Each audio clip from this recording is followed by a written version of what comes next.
All right, so here we go, peeps. Let's run you through a tour of the property so far. This was the last video, was a so far tour. But I've been working. Ain't had time to be out here all the time. But now I'm not working. So I got plenty of time to be out here all the time. Obviously water catchment. I did have that sled hooked to a bucket as a runoff. And recently, the last patch of rain, we set this up. Caught a little bit. You see, I got plenty of buckets. Got this little contraption runoff. Caught a little bit. Got a rose rock down there tied as my anchor. I'm in rose rock territory. You see here. Found a sweet skull the other day. And a big huge rat. We got some stuff out here to make good footage. Stuff out here to build some stuff. All scavenged material. Here's my chickens. They're out here. I got 6 in town laying hens. And these are my show rooster and my hen. These are gonna be my chicken makers for the future flocks. Get these 2 up and ready, and they mature and get the eggs, and you know how the story goes. But yeah, so things are kind of run down shabby from what they used to be. But I'm going to get this in there so you can see the work in progress as we go.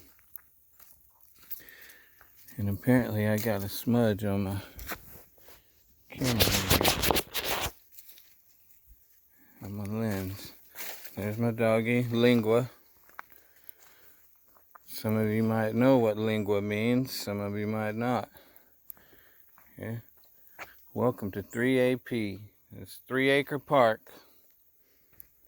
Because this is just one big playland for me. Hammock, another setup. This is the future home of the garden. I'm going to clear all this out because it's surrounded by 2 gullies which run full of water. So ideally, it seems to be the best place to put the garden, is somewhere surrounded by water, right? And then it dumps out into the pond. Technically, it's a peninsula because it's just 3 sides. But I call it the island because it feels isolated from the other 2 camps. Walk across the bridge here. This is the herb garden, veg garden area that's plotted out in future to be outside the house. Once the house gets put in, it's going to be here where we've got some cleared out. Obviously, plenty of trees I've cut down. Ain't got to yet. Cut those up. Get those burned off. Here's the live-in structure. Nice tent. Stay in there. Firewood stack. Here's my keyhole fire pit. You know, campfire at night. Scrape the coals over. Cook over it. Easy peasy. This started the root cellar. Dug it initially to throw the coolers in to keep the ice from melting so fast, right? Get down below, it's cooler, insulated. And over here, the start of our water well. We got our what's it called, a drive point? Our drive point started down in there. Clearly not finished yet. Our second section of 10-foot pipe to go on. And then Been there, deer country. Well, I'll shoot a video when I see some deer. There'll be deer video. And eventually, my beautiful girlfriend, she plans on, befriending them and petting them and whatnot. Got some deer corn put out to draw them in. Because typically they just pass these trees every time I come down. They're in there feeding around. Firewood pile. And the crapper cabin. No off-grid property is complete without a crapper cabin. Yes. There's a replacement bucket in there already. A lot of you folks know how that goes.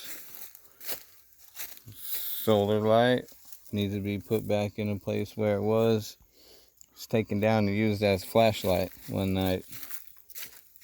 But use what you got, whatever works. And it worked well. Those things stock $9 at Walmart, and they're every dollar's worth. They are some of the best, and we've got several different solar things, and that was, for the dollar spent, that was the best one. And sad shape of my squash, but I did get a few squash off of it this year. Oh, another water system, so goes in here, filters, pumps down into here.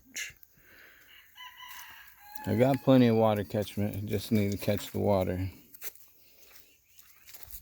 This was the patty pans, little flying saucer shaped squash.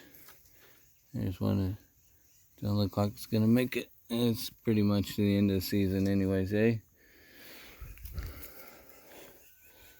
And then my tree. I'm gonna leave that tree. They're too pretty. Too pretty. Irises. Yeah, so we got the stuff to use. So you guys jump on here and stay with me and watch what happens. We're gonna get everything in order. Like Mary Poppins said, right? Place for everything and everything in its place. It's about to happen. I'm about to vandal this land. That's right. And not all vandals' artwork is distasteful and ugly. This vandal's artwork is going to be functional and beautiful. It's going to be one of those pieces where you see and you're like, man, that looks good. And that's what's up. And then back across, and then there's another little sand lot over there where the kids play in the sand. Then I'm gonna cut some more trees and make a more solid bridge. Got all these blackjack. I'm not a fan of blackjack, so the blackjack's gonna go, and I'm gonna plant oak and silver maple and plenty of fruit trees. I've got a pear tree that I've already planted out in the front. But the main idea is up the slope, it levels out back by the end of the property. And that's going to be the permaculture forest. Mulberry trees, pecan trees. Put some more pear trees out. Bring the apple tree and the peach tree from in-town property. Put out here, and then keep going from there. Do my what's the chili dog method, but what is it? This where you cut the stem. Man. Well, anyways, some of y'all know the process. The word escapes me right now.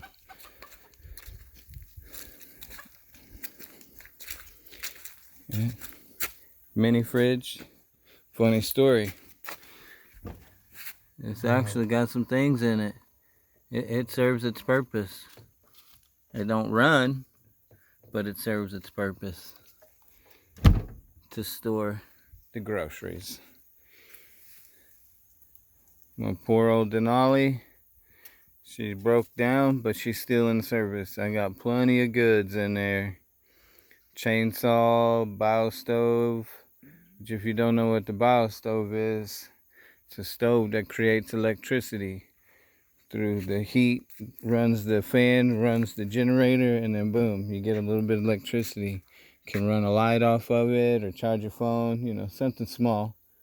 It's not going to run that fridge right there, but you can charge your phone while you cook your dinner type of scenario. But anyways, 10-minute, we'll call it. Right here on this old janky Saturn. This is Galaxy Kitten right here.